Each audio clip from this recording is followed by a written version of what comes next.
নমস্কার, আমি রানা সরকার। ফিরে এলাম লার্ন উইথ শিক্ষায়তন চ্যানেল নিয়ে। তো আজকে আমাদের কথা ছিল পঞ্চায়েত রিক্রুটমেন্টের প্রিভিয়াস ইয়ারের যে কোয়েশ্চেন, সেখানে বাংলার যে পেপারটা ছিল সেটা সলভ করব। বাংলা থেকে 13টা কোয়েশ্চেন ছিল, সেই 13টা কোয়েশ্চেন আজকে আমরা সলভ করব। তো আর কথা না বাড়িয়ে সোজাসুজি প্রশ্নগুলো দেখে নিই এবং আলোচনার মাধ্যমে সলভ করি। প্রথম প্রশ্নটাই দেখে নেওয়া যাক, সঙ্গীতের সন্ধি বিচ্ছেদ। তো প্রথম অপশনে রয়েছে এ সং যোগ গীত, গয় দীর্ঘী আছে, তারপরটা বি সং যোগ গয় ঋষি ত গীত, সম, ওটা হসন্ত নেই তাই সম উচ্চারণ করলাম, আর শেষেরটা হচ্ছে সম হসন্ত আছে তাই সম। তো অবশ্যই এই প্রশ্নের উত্তর সম যোগ গীত হয়ে যাবে, ডি। চলে আসি দ্বিতীয় প্রশ্নে, আপন শব্দটির অর্থ কি? আপন, তো একটু খেয়াল করবেন আপনারা, এখানে আপন বানানে মূর্ধন্য রয়েছে, দন্তান্ন নেই। তো অনেকে ভুল করে হয়তো নিজস্ব দিয়ে দিবেন, কিন্তু এখানে আপন অর্থাৎ যদি আমরা শব্দটাকে ভাঙি পণ, ঠিক আছে, প মূর্ধন্য পণ, পণ্যের বেচাকেনার স্থান যেটা সেটা হচ্ছে আপন অর্থাৎ দোকান। এই আপন শব্দটির অর্থ দোকান, ঠিক আছে, যেহেতু মূর্ধন্য রয়েছে, বানানটা একটু খেয়াল করবেন। তারপরে চলে আসি, স্বামী শব্দের প্রতিশব্দ কি? ভীষণ সহজ প্রশ্ন, বেশি কঠিন প্রশ্ন আসেনি পঞ্চায়েতের পরীক্ষায়, আর এবারও খুব একটা কঠিন আসবে না, এরকম সাধারণ প্রশ্নই আসবে, একটু চর্চা করলেই, একটু পড়াশোনা করলেই এই প্রশ্নের উত্তরগুলো পারা যাবে। তো স্বামী শব্দের প্রতিশব্দ কোনটি?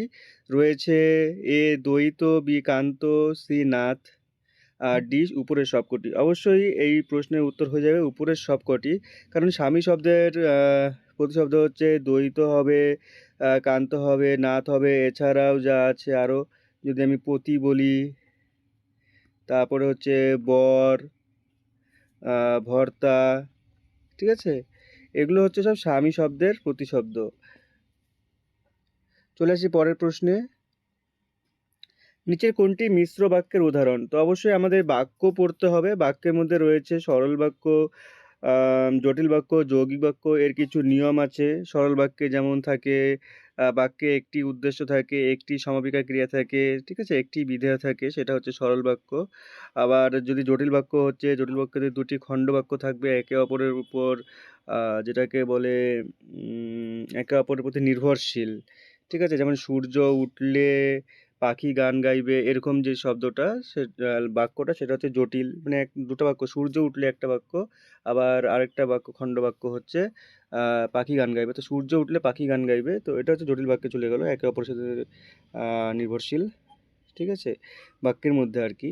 তো এখানে আবার যৌগিক বাক্য আছে, যৌগিক বাক্যে যেমন এবং, কিন্তু, বরং, আর দুটো প্রধান বাক্যকে যুক্ত করা হয়, সেটা হচ্ছে যৌগিক বাক্য।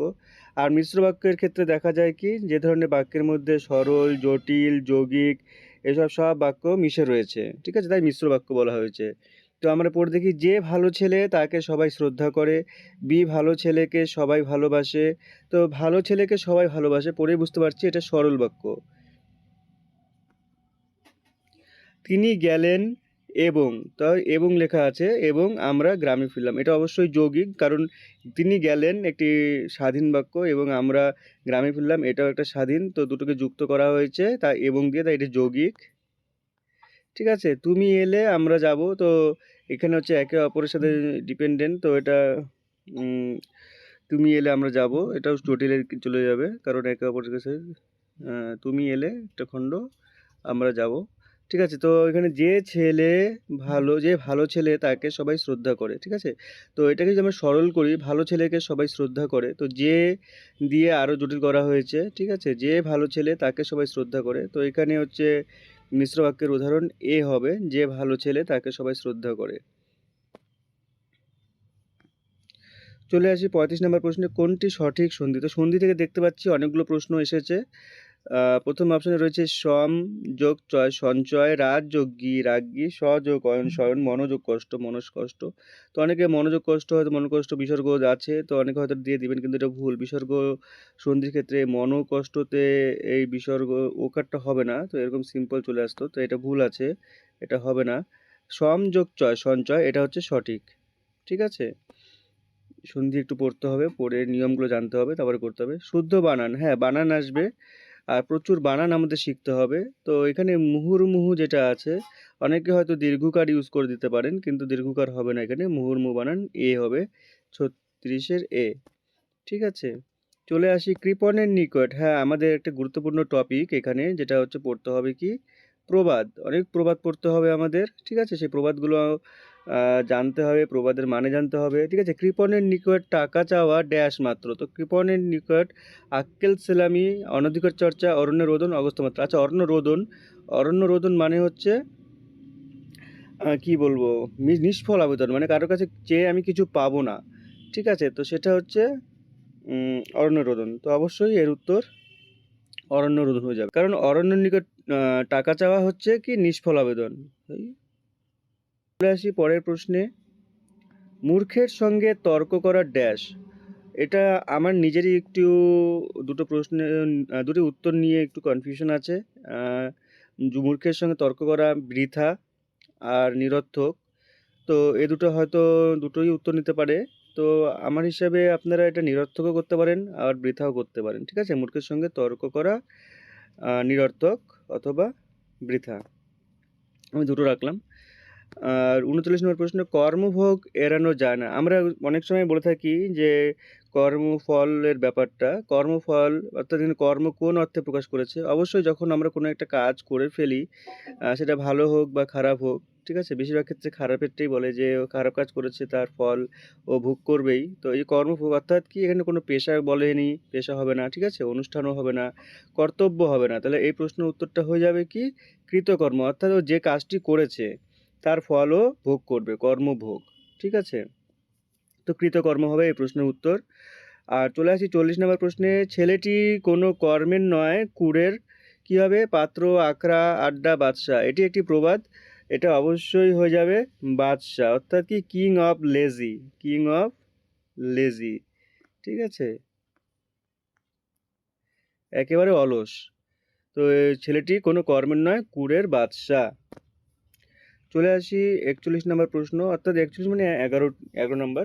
এটি হচ্ছে ওই প্রশ্নপত্র হিসেবেই সাজিয়েছি, 31 থেকে 43 পর্যন্ত বাংলা প্রশ্ন ছিল, ওই 13টি প্রশ্নই আমি এখানে হুবহু তুলে দিয়েছি।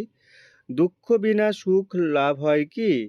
এই অপশনে রয়েছে এ কখনো, তবসি মোহিতে বিভুন। এটাও একটি প্রবাদ, আমাদের প্রবাদগুলো বললাম পড়তে হবে। দুঃখ বিনা সুখ লাভ হয় কি মোহিতে, ঠিক আছে, মানে পৃথিবীর উপরে, ঠিক আছে, অন আর্থ। এই প্রশ্নের উত্তর অবশ্যই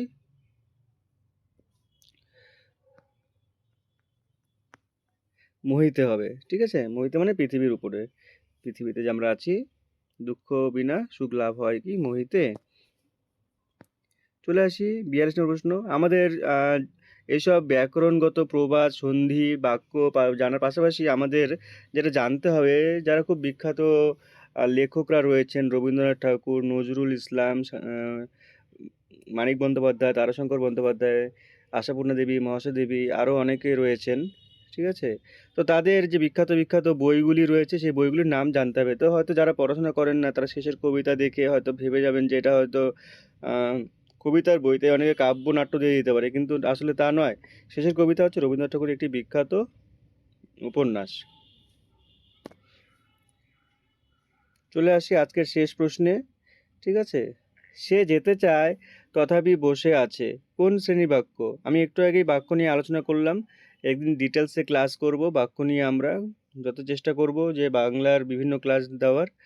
তো সে যেতে চায় তথাপি বসে আছে, আমি যে যৌগিক বাক্যের ব্যাপারটা বলেছিলাম, যৌগিক বাক্যে আমরা দুটো স্বাধীন বাক্য থাকবে, আর সেই স্বাধীন বাক্যকে কী দিয়ে যুক্ত করব? বরং, কিন্তু, এবং, ঠিক আছে, আর এইসব শব্দ দিয়ে দুটো স্বাধীন বাক্যকে আমরা যুক্ত করি, সেটা হচ্ছে যৌগিক বাক্য। তাহলে এখানে আমরা দেখতে সে যেতে চায় একটি বাক্য, আবার আরেকটি বাক্য কি আছে? বসে আছে। তো এই দুটো বাক্যকে যুক্ত করেছে কোন একটা শব্দ দিয়ে?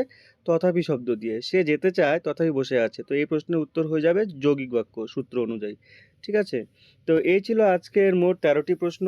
আপনারা অবশ্যই জানাবেন যে আজকের বাংলা ক্লাসটা কেমন লাগলো, এবং আপনারা যদি আরও ক্লাস এরকম চান, অবশ্যই কমেন্ট বক্সে জানাবেন। আমি একে একে ক্লাস এভাবে আপলোড করতে থাকবো। অবশ্যই চ্যানেলটির সঙ্গে থাকবেন, সাবস্ক্রাইব করে দেবেন, লাইক কমেন্ট জানাবেন। দেখা হচ্ছে পরের ক্লাসে নতুন আরেকটি ক্লাস নিয়ে। ধন্যবাদ।